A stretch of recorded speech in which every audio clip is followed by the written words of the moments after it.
All right, so I did some experiments, and here's my next step in my boondocking adventures with my Silverado EV and my RV.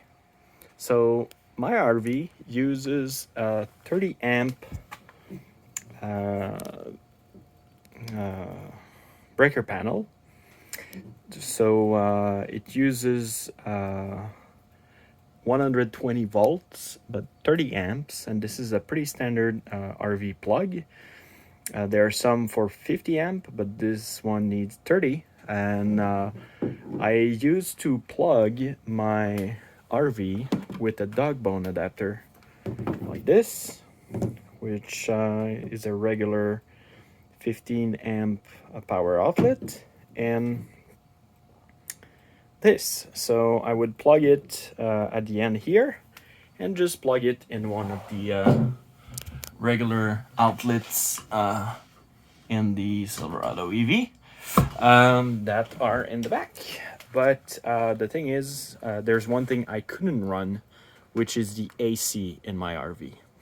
And I looked online, and the information was not super clear about what you could do. And some people were saying, and okay, so first I wanted to run it at home. So in my home, I only have exterior 15 amp outlets. So this is not enough for my AC.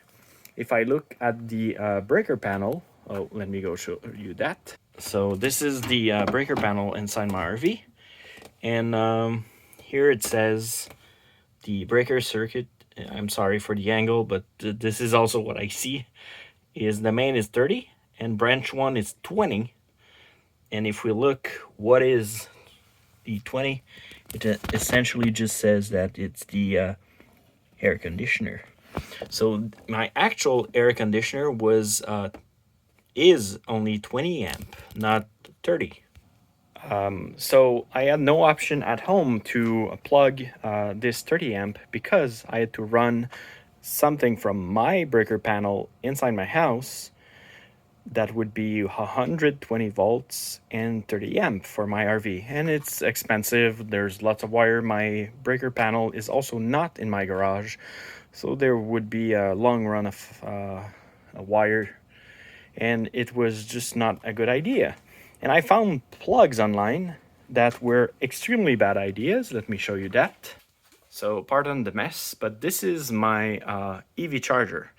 It's a 30 amp EV duty regular house charger, but it plugs into this outlet here, which is pretty much just a standard dryer outlet with a big plug like this. And when I plug this in, I can get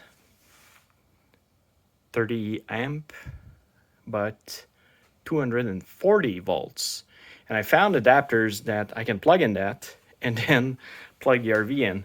But it's a super bad idea. You should not be doing that. And the reason is that it's a 240 volt system. And even if you kind of try to downgrade it, you'll still have as many volts. And even though I could find plugs that would pair with this, it would blow up my RV, essentially my RV electrical system. So it's a terrible idea, apparently. So because I knew I couldn't do that, I was super worried because inside the Silverado EV, the generator plug on the right says 240 volts, 6,700 watt, I believe. And it essentially tells me that that's too much. It must be 240 volts. But actually, it's up to 240 volts. And I found through looking up online, through multiple articles of different people not agreeing and what you could do, that an outlet like this is a generator plug. It's not the same thing as an outlet where you plug your dryer or the one I have my EV charger in. It's different. You can go up to 240 volts, but it's not a two-phase system or something like that. It's kind of is, but it's not. So I can get a plug like this, and I got it from Camco, which is a reliable company for EV, not EV, but RV stuff. And 30 amp, 125 volts. And I plugged it at the end here in the and then in the Silverado. So let me show you what happens. Is my RV gonna blow up? It says 240 volts, a generator plug. So yeah, as you can see, it's now plugged. The light is green. Everything should be up, and the RV is not connected to anything else than this. So let's go try and start the AC, if it will work. So will it work? Will it blow everything up?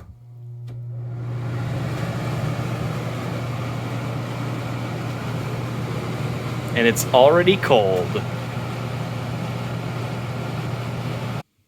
So I ran everything for a couple minutes, and I can say that it absolutely works. So now when I'm boondocking, I can even run the AC on this thing.